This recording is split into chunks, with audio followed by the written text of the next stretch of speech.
HOA Karen burned down my home, and she pays for it. I never thought I'd have to fight for my own home. My family had lived on this land for generations. It was my sanctuary, my inheritance, my safe haven.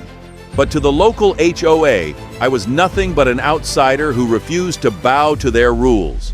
Karen, the self-proclaimed queen of the HOA, had made it her personal mission to force me into compliance. For years, she harassed me with letters, fines, and even threats, but I had never signed up for their HOA. My property was legally exempt. That didn't matter to Karen. She saw me as a stain on her perfect community. At first, it was small things. HOA board members would leave notices on my door claiming I needed to maintain neighborhood standards. Then, they started sending me fake violation fines, demanding I repaint my house or remove a tree from my yard. I ignored them, knowing they had no legal standing. But Karen wasn't one to take no for an answer.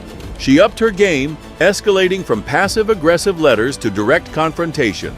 You need to understand that we have rules here. She sneered one evening as I caught her standing on my lawn uninvited.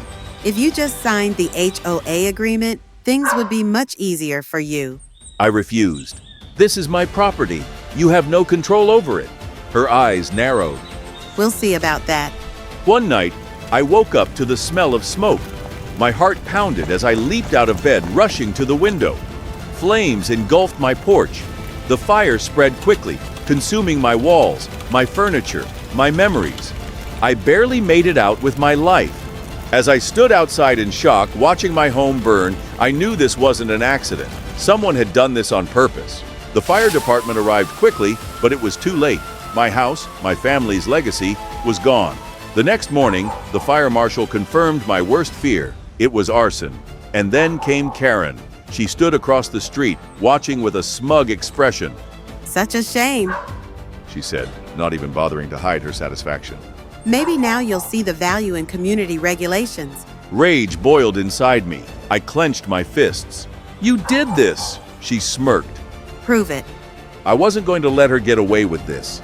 I hired a private investigator, determined to uncover the truth. And what we found was shocking. Karen had been making threats against me for months in HOA meetings, openly complaining about how I was ruining the neighborhood. But the real evidence came from security footage. A neighbor's camera caught her sneaking onto my property that night, carrying a gas can. That was all I needed.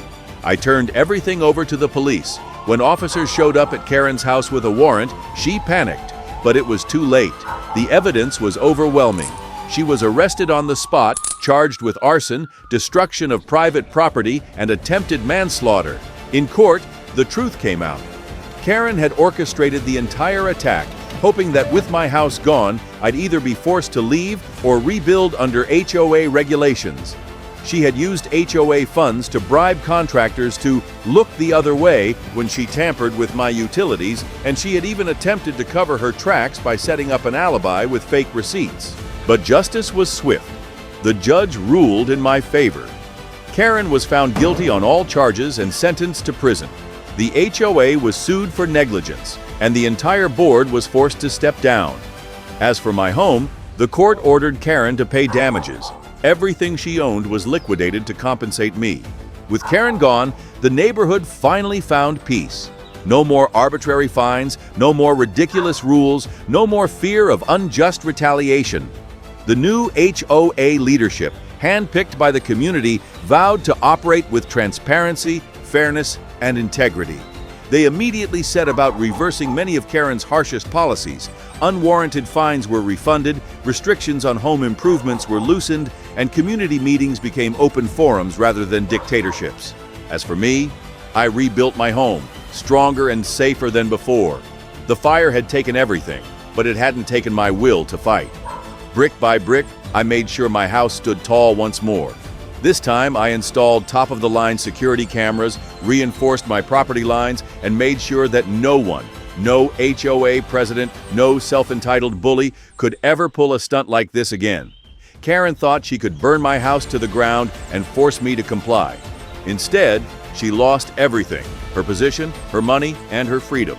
Some neighbors still whisper about her downfall, about how she destroyed herself with her greed and arrogance. Some say she had been this way for years, using her position to manipulate, control, and terrorize anyone who dared to defy her. Others wonder if she'll ever be released, if she'll ever try to come back and reclaim the power she so desperately craved. But me? I just smile, because justice was served. Karen's downfall didn't end with prison. News of her crimes spread like wildfire. Local media covered the case extensively, turning her into a public disgrace. Headlines painted a picture of a corrupt HOA president who abused her authority for personal gain. Reporters dug into her history, uncovering years of unethical behavior, manipulated elections, fraudulent fees, even allegations of blackmail against former HOA board members. Former HOA members came forward with their own horror stories, tales of harassment, extortion, and outright fraud. One elderly couple revealed that Karen had tricked them into paying thousands of dollars to fix a fence she claimed violated HOA standards, only for them to later discover that no such rule existed. Another family testified that Karen had attempted to evict them from their home simply because she didn't like their lawn decorations. The more stories that surfaced, the worse her situation became. Those who had once supported her quickly distanced themselves, eager to avoid being caught in the crossfire. Even former friends turned their backs, refusing to defend her actions. The HOA board, under new leadership, issued a formal apology to the entire community and promised to undo the damage she had caused. But Karen's legal troubles weren't over. Civil lawsuits piled up against her. Homeowners she had wronged sued for damages, and one by one, the courts ruled against her. By the time everything was settled, Karen was left with nothing. Her assets were seized, her bank accounts drained, and her reputation completely shattered. With Karen out of the picture, I focused on rebuilding, not just my home, but my life. The fire had taken more than just my possessions. It had taken my sense of security, my trust in the people around me. But the community, once divided by Karen's tyranny, came together in a way I had never seen before. Neighbors who had previously stayed silent now offered support, helping me piece my life back together. For the first time in years, the neighborhood felt like a true community. People who had been too afraid to speak up before now had a voice. HOA meetings became a place for discussion rather than commands.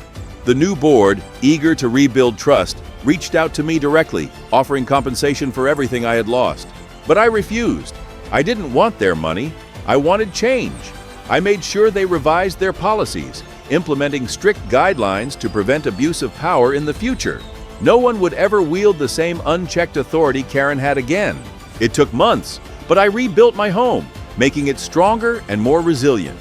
This time, I spared no expense in ensuring my safety. High-tech security systems, reinforced walls, and legal protections all became part of my new reality. Karen had taught me a hard lesson, but one I would never forget. And as for her, Karen thought she could bully me into submission. She thought she could destroy my life and force me to play by her rules. Instead, she lost everything: her freedom, her power, and her standing in the community.